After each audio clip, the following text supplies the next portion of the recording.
Hello, Richard Morris from Morris Succession Lawyers, coming here today from just at the wharf, or near the wharf at Laurieton, where the co-op formerly was until there was a recent fire, but hopefully that'll be rebuilt.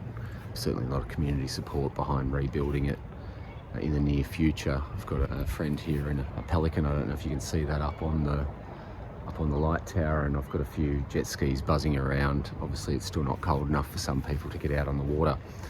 But I just thought I'd have a quick talk about lost wills. I've had a few cases in the recent years and months where the original will's been lost, and typically the reason for that is that the person's sought to store the will at home with them. I know that can be a preference for some clients, however I recommend against it, and the reason is that paper management at home might become an issue. Your house might burn down.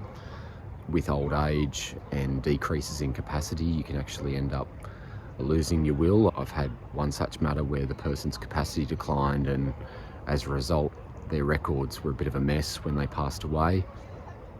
That can be a problem. I've had other wills that have been stored at home where the weather or snails or other vermin have got into the documents and wreaked damage. Now, when an original will can't be found, there's a presumption that the deceased has actually revoked that document by destroying it. And so you've got to satisfy the court that the deceased didn't revoke the will by destroying it, which may be explainable in some circumstances, but in other instances it might be more difficult. If a will's been lost by a solicitor, for instance, it's usually fairly easy to prove that it wasn't revoked by the testator, because even if the solicitors have lost the will, they'll keep a will register or a safe custody register, which will show that the document wasn't removed by the deceased or wasn't transferred to another firm. So the court's going to be more ready or willing to find that the document wasn't revoked by the deceased. Yeah, just a word of caution about that. I know it might seem more convenient. Some people prefer to keep the documents to themselves, but if your executor doesn't know where it is or can't find it when you pass away, then you can have a real difficulty in getting a grant of representation for that will.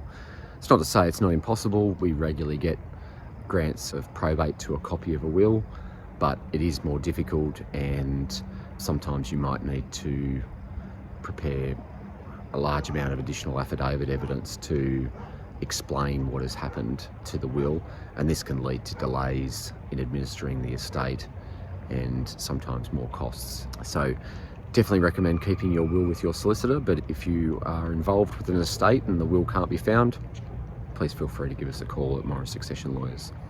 Thank you.